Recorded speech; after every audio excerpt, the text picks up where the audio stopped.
of freshly baked treacle scones coming out of your kitchen or bakery, taken with your special hot chocolate drink or coffee is something to look up to. Okay, let me snap out of this daydream. Hello everyone, welcome to my channel. Today I'll be talking on treacle scones, and now this is something to look up to. It's something that makes me daydream all day. It's something you can always make from the comfort of your home with items that are easy to see in your area. So let's get started.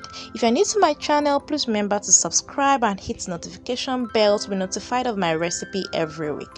First, I'll be making use of flour, baking powder, granulated white sugar, unsalted butter. You can use margarine, cinnamon, mixed spices, buttermilk or unsweetened yogurt, and then black treacle. Now I did a video of this black treacle a few weeks back, so you can check the description link below for a detailed recipe of that. Now I'm just adding all my dry items to my mixing bowl, to my flour, and mixing them well together with my fingers. Like I said, every item used in making this are very simple. If you don't have unsalted butter, use margarine, and if you're using unsalted butter, make sure it's softened to room temperature. So this is ready. Just mix it with your fingers so it has this breadcrumbs texture. And the next thing I'm going to be adding is my black treacle.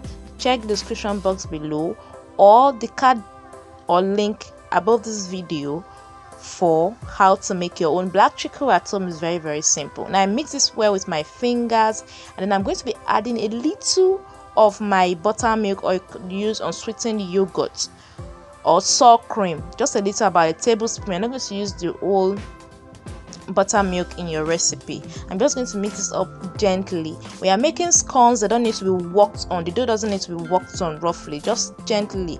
If you work on it too much, you're going to end up with very hard scones, and you don't want that.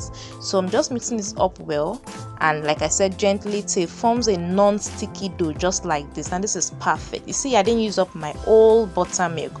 And the next thing I'm going to do is to transfer this to my work surface. Now you can make this dough like this, wrap it up in Ziploc bag and freeze it for as long as you want, and whenever you want to use it, you can just go ahead, bring it out of your freezer, bring it to room temperature, and then cut it out to different shape you want and go ahead and bake. That is one way of storing your unbaked scones doughs. Now I'm just going to flatten it slightly with my palm. I'm not using a rolling pin. Like I said, this dough doesn't need to be overstressed. I'm not using a rolling pin. Just flatten it slightly with your palm, so about 2 centimeters in thickness, and then I'm going to cut it with a cookie cutter, which is about 3 centimeters in width. First, I got my baking tray. I placed my parchment paper on it. You could also use wax paper or you could use brown paper, like I'm using brown paper here. Now I got my cookie cutter. I'm using a 3 centimeter cookie cutter, and then this is the thickness I want, about 2 centimeters in thickness. I'm just cutting it to my desired shape,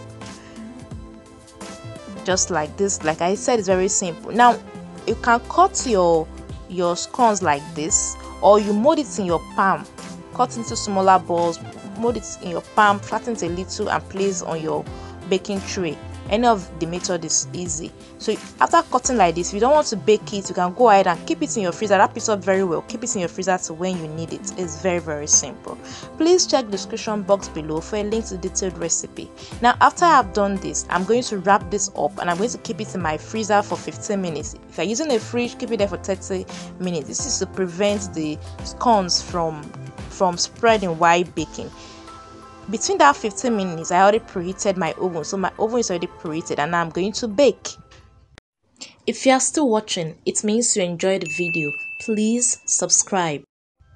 So this is baked. This is perfect. My whole kitchen is bringing out this aroma of freshly baked scones, and this is something I usually look up to. I can't say no to this. Now this came off easily from the baking tray. This took me about 20 minutes to bake in a preheated oven. It's not burnt, it's perfect, and all that. Now I'm going to transfer this to a rack and leave it to cool completely, come down to room temperature, and then I'm also going to fill it with my favorite stable whipped cream recipe. Now this whipped cream recipe is, or whipped cream frosting rather, is very stable, very perfect for hot climate condition. It doesn't need any cold bowl, it doesn't need any gelatin or cold wicks, nothing. Just whip it up and it's perfect. And there's a recipe for that which is on sale now. You can click on the link in the description box below to sign up for the class. Now if you make your scones as thick as mine, you can just place two on each other and then fill it with your favorite cream frosting, or you could use a fork to slice or divide the scones into two. Don't use a knife, please. It's going to deflate the kind of like a bubble or crumbs or crumbly texture of the scone. So you don't want to use a knife. Use a fork to divide it or separate it. Then fill it with your favorite cream frosting. Like I said, I'm using my most stable whipping cream frosting that is perfect for hot climate like ours in Nigeria. So this is ready. I'm just going to take this right now with hot chocolate drink and you're good to go. It's a good way to start the day. It's a good way to, start the family and all that. So please check the description box below for a link to detailed recipe. Also remember to subscribe to the channel, share, tag me with your creations on Instagram, on Facebook, on Twitter. Thank you so much for your support. See you next week.